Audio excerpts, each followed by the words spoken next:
What is dyspraxia in adulthood? If you search that exact phrase, you're not looking for trivia. You're looking for an explanation that matches your real life.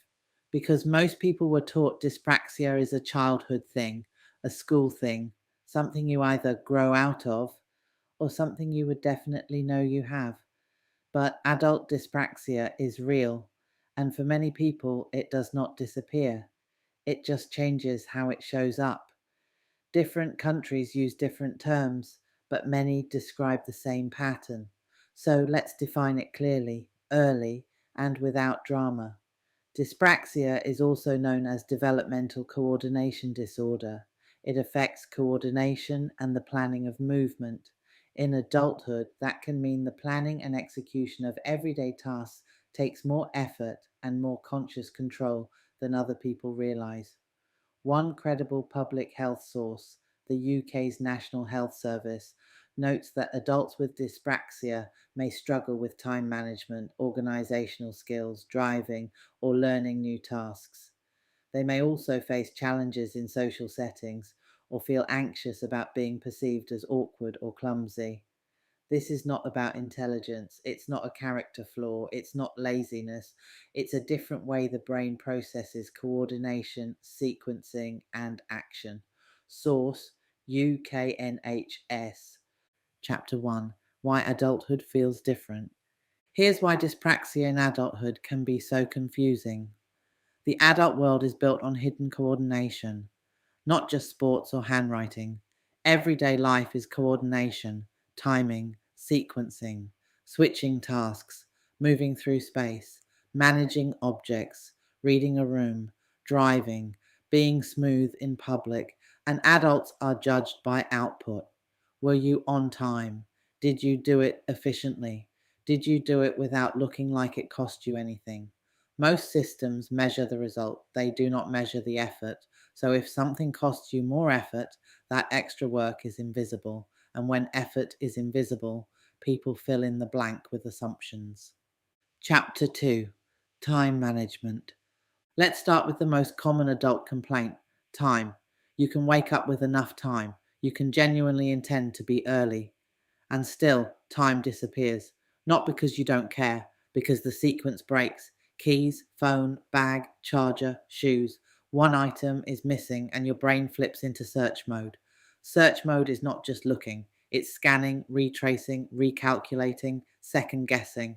It consumes attention. And once attention is consumed, everything after it becomes harder to execute. That's why you might run late even when you planned well. From the outside, it can look like you're disorganized.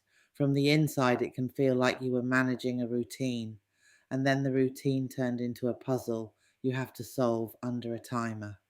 Chapter 3, Organization. Now, organization. A lot of adults with dyspraxia do not lack effort. They often have too much effort.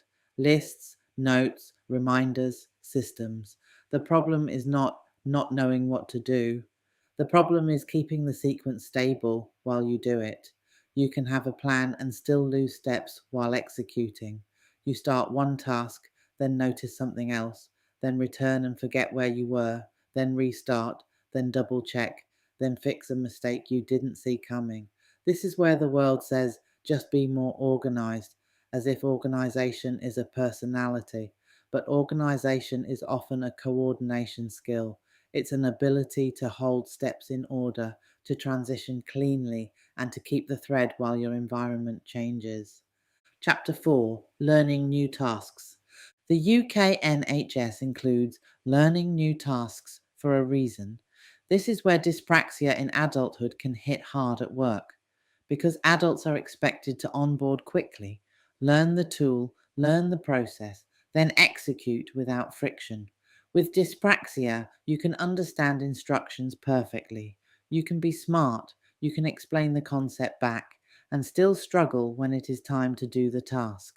Because doing the task is not just knowledge, it is coordination, timing, micro decisions, sequencing. It can feel like the steps arrive as a crowd, too many moving parts at once, and when execution takes more conscious control, it takes more energy. That can lead to over preparing, rehearsing, avoiding new systems, or feeling drained after simple tasks other people shrug off. Chapter 5: Driving. Driving shows up on the UK NHS list for a reason too. Driving is not one skill, it's many skills at the same time: spatial judgment, timing, motor coordination, speed regulation, route planning, dealing with unpredictable people, reading signs, reacting quickly. If that stack costs you more effort, you may adapt in ways that other people misread. You might only drive familiar routes. You might avoid highways, avoid night driving, avoid heavy traffic, or stop driving entirely. And then the story becomes anxiety. But sometimes anxiety is not the starting point. Sometimes anxiety is the body's rational response to a task that demands intense coordination and constant correction. Chapter 6: Social situations and the fear of looking awkward. Now, the part people rarely say out loud: social life. The UK NHS notes that adults with dyspraxia may face challenges in social settings or feel anxious about being perceived as awkward or clumsy. That anxiety usually has a history of small, visible mishaps: dropping something, bumping into something, misjudging space, moving too quickly, moving too slowly, interrupting because timing is off, missing a cue, standing in the wrong place, holding the wrong expression, looking unsure because you're tracking too many inputs at once. Over time, you start scanning yourself. You start managing perception. You start rehearsing. You start avoiding situations where the awkward version of you might show up. And from the outside, people label it as shyness or anxiety or a personality. But sometimes it's the cost of coordination in public. Sometimes it's the cost of being corrected and misread for years. Chapter 7: The Misinterpretation Trap. This is the part that quietly harms adults the most: misinterpretation. If dyspraxia is not recognized, the world explains it as character: lazy, careless, flaky, not trying. And if you hear those explanations long enough, you internalize them.